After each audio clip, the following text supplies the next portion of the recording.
mo ako milaom nga ang adlaw mo patim alda.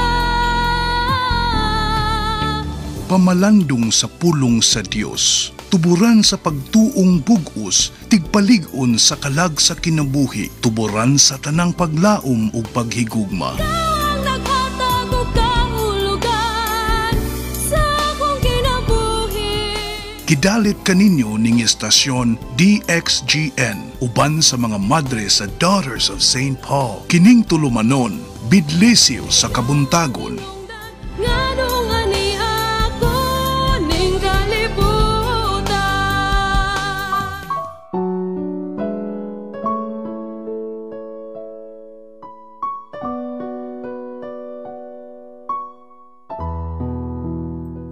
Ang Espiritu sa Ginoo ania kanako, tungod niini gidihugan ako niya aron pagsulti sa maayong balita ngadto sa mga kabos. Mga kaigsuunan, maayong buntag kanatong tanan. Nakamata na ba kamo o nakapanagkasikay na aron pagpangandam sa mga anak nga mag-eskwela o nakaluto na ba kamo aron mamahaw na. Mayong buntag kanatong tanan mga kaigsuunan, Martes, o atong pamalandungan dinhi sa atong programang Bidlisyo sa Kabuntagon, ang Ebanghelyo karong adlaw. Kini ang inyong higala, si Sister Rica sa mga madre sa Daughters of St. Paul, kauban si Rose Caballero, kauban usab si Arvin Borla, ug ang atong technical engineer ning atong stasyon DXGN. Magampo kita, O Dios, alang sa kaluwasan sa mga kabos, ug alang sa katukuran ug kapunungan sa mga pari, gibuhong nimo sa bertod sa pagkaapostol si San Vicente nga pari. Dinasig sa asamang bertod, higugmaon unta namo kadtong iyang gihigugma ug buhaton unta kadtong iyang gitudlo. Kini among gipangayo pinaagi sa among Ginoong Hesukristo imong anak, nga buhi ug hari uban kanimo sa Espiritu Santo, Dios nga usa, hangtod sa kahangturan. Amen. Kinutlo sa Ebanghelyo sumala ni San Lucas kapitulo 9 bersikulo 51 ngadto sa 56. Sa nagkahiduol na ang mga adlaw alang ni Jesus aron pagsaka sa langit, mituyo sa pag-adto sa Jerusalem, ug mipadala siyag mga mensahero una kaniya, nga miadto og misuod sa usa ka balangay sa Samaria, aron pagpangandam alang kaniya. Apan ang mga tao didto wala mo dawat kaniya, kay nagpadung man siya sa Jerusalem. Og sa pagkaalinggat niini sa iyang mga tinunan nga si Santiago ug Juan, miingon sila, Ginoo, buot ka ba nga magsugo kamig kalayo nga muuan gikan sa langit ug mulaglag kanila? Apan milingi si Jesus ug ikasab-an sila, ug milaho sila ngadto sa laing balangay. Ang Ebanghelyo sa Ginoo.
Adunay pagtulunan sa pagkamainan tuso ng atong makutlo ning atong ebanghelyo karon.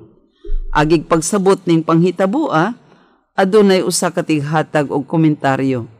Mingon siya nga adunay direktang dalan gikan sa Galilea ngadto sa Jerusalem latas sa Samaria. Atong i-imagine, atong aninawon kini nga mapa mga kaigsuonan. Adunay direktang dalan gikan sa Galilea ngadto sa Jerusalem latas sa Samaria. Apan ang mga Hudeo dili gayud moagi niini tungod sa panag-away nga mikabat na sa pipila ka mga siglo tali sa Hudeo ug sa mga taga Samaria. Matuod gayud bisan sa mga Samaritanhon nga ila gayud babagan ug sa daghang panahon pasakitan pa nila ang mga Hudeo nga moagi niya ng dapita. Makutlo ka na sa Juan 4:9. Alang kang Jesus ang pag-agi ni anang dapita usa ka katingad-an nga buhat. Ug labaw sa tanan ang pagsulay nga makaistar ni anang lugara labaw pa nga katingad-an. Apan gisulayan niya nga buhaton kini agig pagpakighigala. Buot niyang humanon o tapuso na ang panag-away. Apan unsa may nahitabo? Wala sila dawata sa mga taga Samaria. Nagdumili sila. Gisalikway sila sa mga taga Samaria. Dili katingadan usab nga si Santiago si Juan misugyot kang Jesus sa pag-ingon, Ginoo, buot ka ba nga musugo ka namo nga mag-ulan og kalayo gikan sa langit aron malaglag sila? Niining tunguran mga higala atong madunggan si Jesus sa unang higayon nga nagtudlo sa pagtulunan sa pagkamainantuson. Sa in English manggod mao niyang tolerance o mas sinabtanon. Hapit sa tanang iyang gipanudlo daw wala kini mihiapil. Ang pagkamainantuson kinahanglan kaayo sa matag tao tungod kay mao kana ang magtudlo kanato nga masabtan nato ang atong isikatawo o sabto nato sila. Una sa tanan ang matag tao adunay lain-laing conviction or opinion o gituuhan ug apil na usab ang mga pamaagi. Ang matag tawo adunay lain-laing pamaagi. Mahimong trahedya o makaluluoy ang kalibutan kung ang atong panghuna-huna o conviction o atong pamaagi ra ang tukma. Matod pa sa usa ka panultihon, ayaw kalimting abisan unsa ang gibuhat sa imong mga kamot, adunay laing tao nga lain usab ang gihuna-huna nga pagabuhaton. Sa mapananglit, daghan ang pamaagi padulong sa Dios. Ang Dios mismo adunay iyahang sikretong hagdanan ngadto sa kasing-kasing sa matag tao. Tumano niya ang iyang mga plano sa lain-laing mata nga paagi. Busa mga higala, sabto nato ang atong isikatawo. Kinahanglan ang pagkamainantuson o tolerance. Apan kinahanglan usab nga ang basihan sa atong pagkamainantuson o tolerance mao ang gugma ug dili ang atong pagkawalay pagpakabana. Sahay manggod kita walay gugma, walay pagtagad, walay pagpakabana. Busa dili ka na ang maayong basihan sa atong pagkamasinabtanon. Sabto nato ang atong isigkatawo pinaagi sa paggamit sa mata sa gugma. O sa laing pagkasulti, tan-aw nato sila diha sa mga mata sa gugma. Si Abraham Lincoln gisaway sa mga konsilyo niya o sa daghang mga sakop sa iyang panggobyerno kay kuno nganong gitahod niya ang mga kaaway. Busa gipahinumduman siya nga ang duty niya mao ang pagpamatay kanila kay kaaway gud. Limpyuhon silang mga kaaway, wadon sa kalibutan o papason sa kalibutan. Mitubag si Lincoln, wala ba ako mudaot sa akong mga kaaway, pinaagi sa akong pagpakighigala kanila? Mga higala, bisan ng usa ka tawo adunay dakong sayop, dili gayud nato siya hukman nga atong kaaway, ug buot natong papason ning kalibutan. Kundili tan-awon sila nga usa ka higala nga nahibulag og pangitaon aron maalim pinaagi sa gugma. Manindot kayo kining pamalandungan mga kaigsuunan. Ang usa ka tawo adunay sayop ang usa ka tawo, dili siya hukman og patyon. Kundili Tan-awon sila isip usa ka higala nga nahimulag o nahibulag. Sa atubangan sa daghang konflikto, ang tubag ni Jesus mao kini. Kinahanglan ng espiritu sa pagpasaylo, courage o kaikag, sukwahi sa kahadlok. Kinahanglan ang tolerance sa pagkamainantuson o pagpasensya, sukwahi sa kalagot o pagbagutbot. Buot niya nga ang mga disipulo makaton sa pagtahod sa daw bao o hinay nga pagbag-o sa tao. Dili nato dali-dalion. Alang kang Jesus mao kini ang matuod nga larawan sa amahan. Pagka may sinabtanon, pagka mainantuson, pagbinayluay sa panghuna-huna, adunay dialogo. Mausab kini ang gibuhat karon sa atong kadagkuan sa simbahan. Kiming pagbinayluay sa panghuna-huna, usa sa magigibuhat aron adunay pagsinabtanay sa nagkalain-laing pagtuo o relihiyon. Sa kanunay, gitudlo kini ni Jesus, busa ang ayang sundon sa mga sumusunod niya. Susiho nato karon ang atong kaugalingon, kumusta man ang atong tubag kung adunay konflikto sa atong pagtuo, konflikto sa atong silingan, sa atong relasyon sulod sa balay o sa panimalay. Masinabtanon ba kita? Mainantuson ba kita? Aduna ba'y pagbinayluay sa panghuna-huna? Magampo kita. Magampo kita sa Dios. Kansang pailog o pasensya alang kanato dili matukib. Sa matag pangamuyo kita moingon. Himua kaming malumo, Ginoo. Nga uban sa pangama ni San Vicente, ang simbahan makaton sa pagkamalumo ug kamapaubsano ni Kristo. Magampo kita sa Ginoo.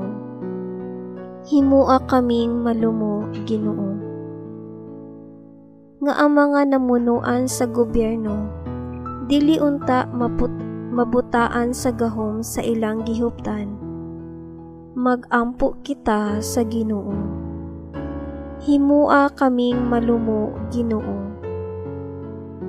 Nga ang relasyon sa pamilya dili unta mabugti tungod sa garbo ug kamapahitason. Magampo kita sa Ginoo. Himua kaming malumo, Ginoo. Nga ang kamatayon sa atong mga minahal sa kinabuhi magtudlo kanato sa pagpailog ug kamapaubsanon. Magampo kita sa Ginoo. Himua kaming malumo, Ginoo. Langit nung Amahan, wala kami angay ikapasigarbo sa imong atubangan. Himua kaming malumo ug mapaubsanon sa Espiritu, sama ni Kristo nga among Ginoo. Amen. Mga higala, daghang salamat sa inyong pagpaminaw ning atong tulumanon bidlisiw sa kabuntagon. Hinumduman nato pag-usab nga adunay numero nga kung buot ka mo magpaampo diri sa atong programa 09497887-395. Kini ang inyong higala sa kanginan Sister Rica, manamilit na usab ug mubalik sunod nga adlaw. Kauban ko si Rose Caballero, usab si Arvin Borla, ug usab ang atong technical engineer nining atong istasyon DXGN. Maayong buntag ug malipayong adlaw kaninyong tanan.